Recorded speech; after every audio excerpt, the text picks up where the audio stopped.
සුබ දවසක් යාළුවෝ හැමෝටම. අදත් ඔයගොල්ලෝ SL Android YouTube channel එක වෙත සාදරයෙන් පිළිගන්නවා. මීට කලින් අපි කතා කරා Python video series එකක් ගියා. Tamax video series එකක් ගියා. Tamax video වල දාලා ඇති. ඒවත් බලන්න. අන්තිමට අපි Python series එක කතා කරේ simple if එක ගැන.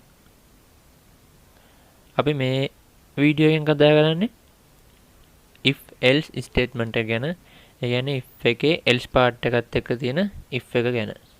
හරි, එහෙනම් අපි වීඩියෝ එකට යමු. වීඩියෝ එකට යන්න කලින් මතක් කරනවා ඔයගොල්ලෝ තාමත් මගේ channel එක subscribe කරලා නැත්නම් පහළ තියෙන රතු පාට subscribe button එක click කරලා ඊට පැත්තෙන් තියෙන bell icon එකත් click කරලා notification all කියලා දෙන්න. එතකොට අපි වීඩියෝ එකක් දාපුවම ඔයගොල්ලන්ට notification එකක් විදියට ගෙන්න ගන්න පුළුවන්. හරි, එහෙනම් අපි වැඩි කතා නැතුව වීඩියෝ එකට යමු.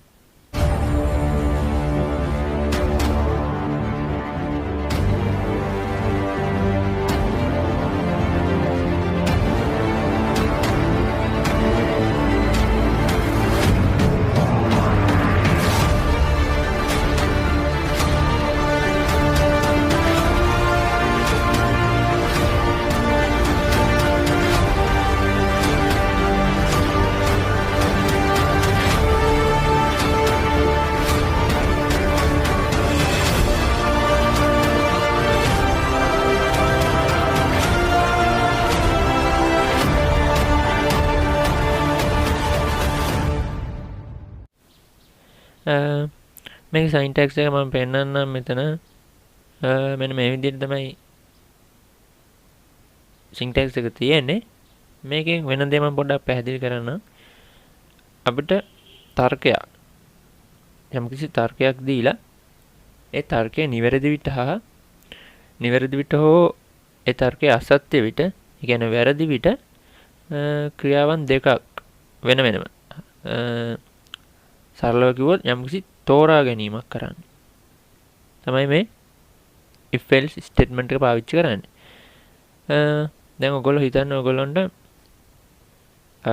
10 කියලා ඉලක්කමක් දෙනවා. මම ඔයාගෙන් අහනවා මේක 20ට වඩා අඩුද වැඩිද කියලා.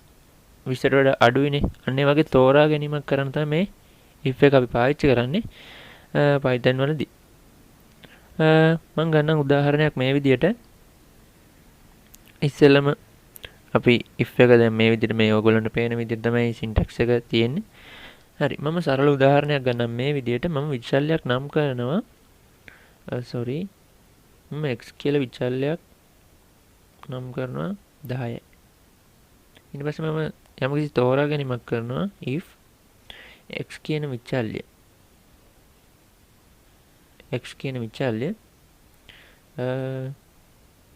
විශාල නම් 15ට වඩා, x විශාලයි 15ට වඩා. ඔයගොල්ලෝ වරහණක් දාන්න. එතකොට quality එක තියෙනවා. වරහණ අත්‍යවශ්‍ය නැහැ. තර්කය වරහණක් දාලා වෙන් කරලා පෙන්නන්න. ඊට පස්සේ ඔයගොල්ලෝ දෙතිත් වලින් මෙහෙම අවසන් කරලා enter එකක් ඔබලා indent එකක් තියන්න ඕනේ. ඒ කියන්නේ මම ඔයගොල්ලන්ට කතා කරලා තියෙනවා if එක යටතේ ප්‍රකාශ ක්‍රියාත්මක වෙන්න ඕන. ඒක නිසා අපි මෙතන indent level එකක් තියලා මම කියනවා දැන් x 15ට වඩා විශාල නම් print කරන්න කියලා. අපි මොකක් හරි කියමු good කියලා. 15ට වඩා විශාල නම් good කියලා print කරන්න කියලා කියමු. හරි. ඊළඟට එහෙමත් නැත්තම් ඒ කියන්නේ else part එක කියලා එතෙන්දි දෙතිත් තියන්න ඕන. enter එකක් ගහලා indent level එකක් තියලා එහෙම නැත්තම් ඒ කියන්නේ x 15ට වඩා විශාල නැත්තම් අපි කියමු print කරන්න කියලා bad කියලා. හරිනේ. ඔන්න ඔක තමයි අපේ simple program එක. ඇත්තටම ගත්තොත් x 15ට වඩා කුඩා. ඒකින්ද මෙතන print වෙන්නේ bad කියලා. අන්න වගේ යම්කිසි තෝරා ගැනීමක් කරන්න තමයි අපේ if else ප්‍රකාශන භාවිතා වෙන්නේ. මම මේක run කරලා ඔයගොල්ලන්ට පෙන්නන්නම්. ඔයගොල්ලන්ට output එක බලා ගන්න පුළුවන් bad කියලා print වෙලා තියෙනවා. හරි මම තව උදාහරණයක් ගන්නම් ඔයගොල්ලන්ට. දැන් අපි if එක යටතේ දැන් මේ දීපු අපි අර්ථ දක්වපු උදාහරණයක් නේ ගත්තේ. ඒ කියන්නේ අර්ථ දක්වපු විචල්යයක් නේ. අපි ගමු user ගෙන් input එකක් ගන්න විදිය. මම input function එක ගැන මීට කලින් කතා කරලා තියෙනවා. අපි user ගෙන් input එකක් ගමු. හරි මම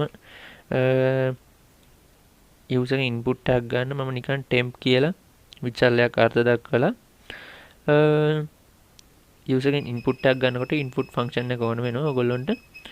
input වරන්න ඇතුලේ අපි මොකක් හරි කියමු user දෙන්න ඕන පණිවිඩය. අපි බලමු enter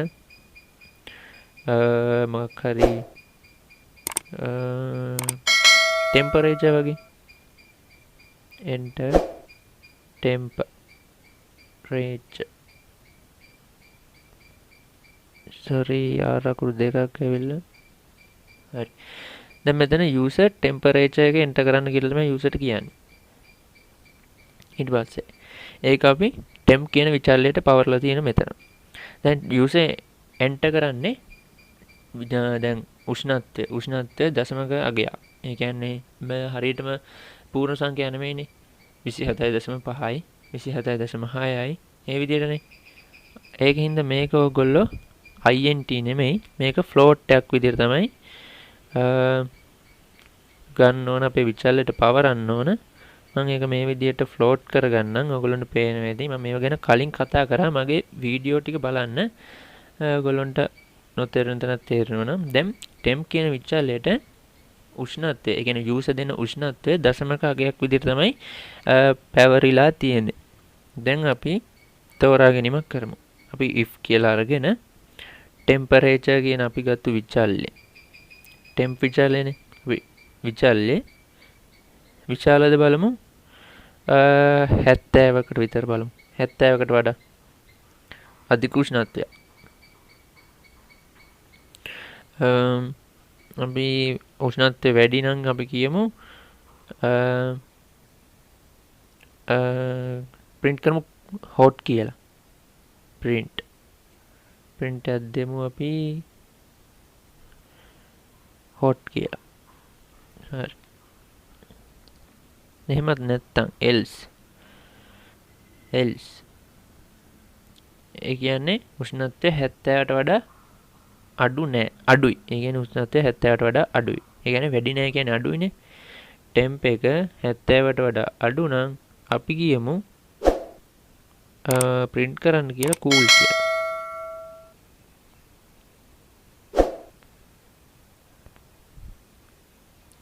හරි දැන් user ගෙන් input එකක් ගන්න අවස්ථාව. අපි මේක run කරලා බලමු. user ට input එකක් දෙන්න ඕන. මම දෙනවා අපි 70 දීලා බලමු. 70 දුන්නම මම සමානයි කියලා දැම්මේ නෑ. temp විශාලයි කියලා විතරයි දැම්මේ. ඒකින්ද කුඩා අගයක් විදිහට තමයි ඔයගොල්ලෝ ගණිතමය ගණිතය දන්නවනම් ඔයගොල්ලන්ට තේරෙවි. මේකේ එන්නේ 70ට වඩා කුඩයි කියලා. දැක්කද? enter temperature ඒක ගණන් ගන්නකොට මේ software එකේ cool කියලා තමයි print වෙන්නේ. මේක මම phone එකෙන් කරන නිසා. හරි අපි දැන් ඊළඟට ආපහු run කරලා බලමු. 70 දුන්නාට පස්සේ cool කියලා. ඊට පස්සේ අපි 71 hot ඔයගොල්ලන්ට පේනවා ඇති.